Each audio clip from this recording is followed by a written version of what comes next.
Sally Ann, Thunder Ann, Whirlwind, Crockett. A tall tale retold and illustrated by Kevin Kellogg. About 200 years ago, a remarkable infant came into the world, beaming like a sunrise. Having 9 sons already, her parents were overjoyed to welcome their first daughter. "Howdy, I'm Sally Ann, Thunder Ann, Whirlwind," shouted the baby in a voice as loud as a blast of buckshot. Her parents were astonished. "You can talk?" they cried. "I can out-talk, out-grin, out-scream, out-swim, and outrun any baby in Kentucky," she announced. "You're amazing!" exclaimed their parents. Their sons, however, had been hoping for another brother, and they did not agree. "She's a loudmouth and a liar," grumbled one brother. "Everybody knows that babies can't run," scoffed another, "especially baby girls," added the oldest. "She couldn't outrun a loaf of bread," sneered the youngest. "I'm ready to try," cried their sister. "Let's race to the top of the mountain and back. On your mark and set, go!" Sally Ann Whirlwind took off like a cheetah. Sally Ann blazed up the mountain, shooting past a gang of racing rabbits as if they were dozing tortoises. On her way back down, she met her brothers, who were just beginning the climb. "I'll see you at the finish line," she called. When Sally Ann's brothers finally returned, they collapsed in a shade for a nap. "Let's have a swimming race," cried Sally Ann. But her exhausted brothers had lost interest in sports.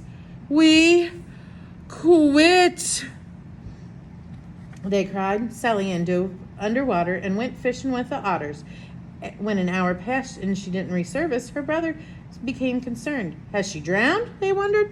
Suddenly, Sally Ann rocketed into view, juggling 14 trout.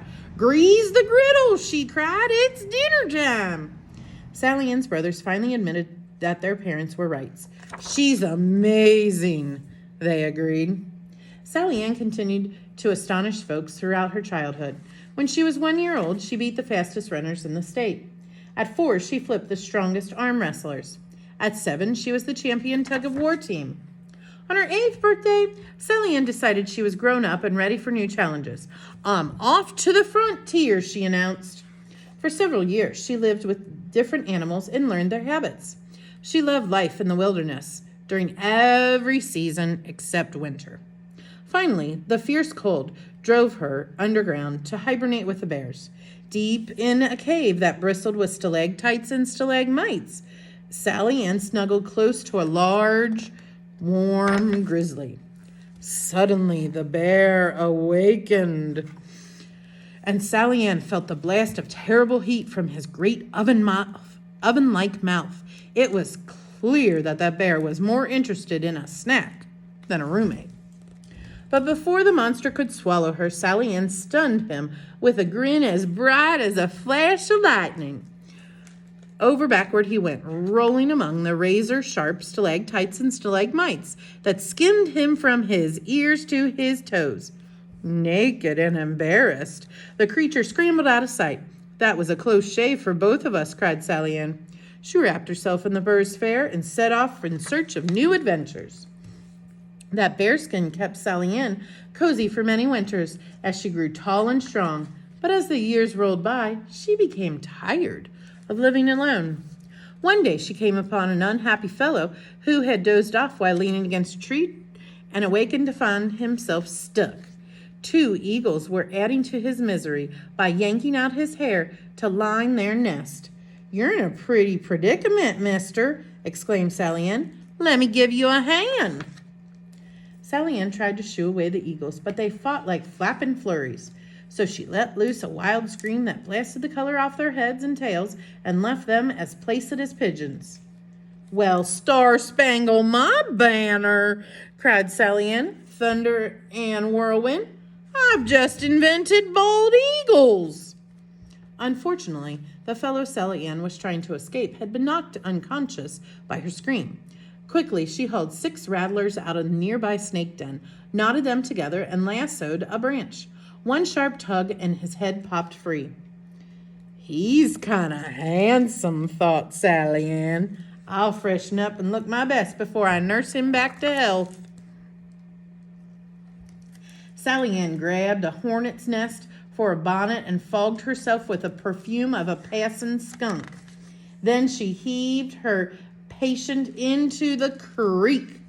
Just as she expected, the minute he hit the icy water, he perked up. "My heart's a-pounding like a buffalo stampede," he sputtered.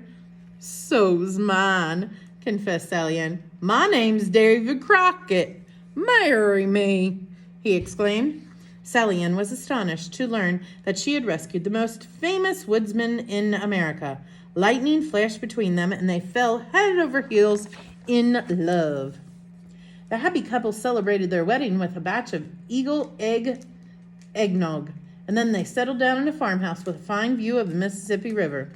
When their first child, Hardstone, was born, all three of them whooped for joy. "Let's have 30 more," cried Sally Ann Thunder Ann Whirlwind Crockett. Not long afterward, a city slicker stopped by and asked Davy if he would be willing to run in November. Thinking that a foot race was being organized, Davy replied, "Sign me up." Later, Davy was flabbergasted to discover that he had agreed to run for the United States Congress. What's more, he was elected.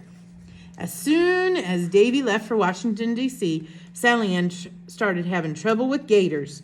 She hid her porkers in hollow logs, but the gators stole the logs and the hogs. "They'll be snatching little Hardstone next," fretted Sally Ann. Late the next night, a gang of bull alligators surrounded the Crockett's farmhouse. Sally Ann awoke to a tremendous racket. Ceiling plaster was falling and plates leapt from the shelves. To Sally Ann's dismay, the hooligan reptiles swarmed onto her roof to play king of the mountain. Chimneys toppled, windows shattered, and shingles scattered as the game got underway. Sally Ann tried to stop the alligators with a lightning-flash grin, but it had no effect. She blasted them with an ear-splitting grin. "Get off my roof!" she hollered. The alligators ignored her. Finally, Sally Ann flung herself into the King of the Mountain competition with such energy that she kicked up a tornado. In a few seconds, all the alligators had been blown away, and Sally Ann Thunder Ann Whirlwind Crockett stood alone as Queen of the Mountain. For the next few days, it rained alligators from Minnesota to New Orleans. When David Crockett returned from Congress, he was so proud of Sally Ann's heroic feat that he couldn't stop bragging. He even interrupted a wrestling match to tell the story to Mike Fink. Now, Mike Fink was an eelboat captain as well as a championship wrestler.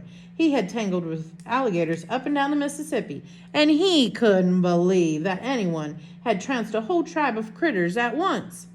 Mike had his crew stitch him into an alligator hide. Then he set out to scare Sally Ann into confessing that her husband's Queen of the Mountain story was a bald-faced lie. Mike crept up behind Sally Ann and little Hardstone. "The King of the Mountain has arrived," he roared. Sally Ann whipped that alligator hide around so fast that the stitches popped and Mike Fink was propelled skyward. Folks knew that every strong man in Mississippi Valley who wrestled the mighty Mike Fink found himself thrown flat, and they were amazed to hear that Mike had been flung 5 miles upriver by Sally Ann Thunder Ann Whirlwind Crockett.